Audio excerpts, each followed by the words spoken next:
particularly dangerous weather situations. Specially built weather radios will be automatically activated to warn of the impending hazard.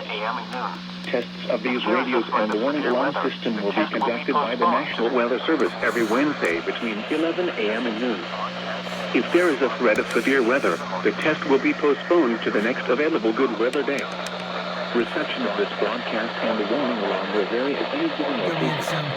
This variability, normally more noticeable at greater distances from the transmitter, will occur even though you are using a good quality receiver in perfect working order. To provide the most consistent warning service possible, the warning alarm will only be activated for warnings in selected watches affecting the listening area. National Weather Service forecast for Fredericksburg in the surrounding listening area. West of today, sunny. Highs in the upper 50s. West winds around 5 miles an hour.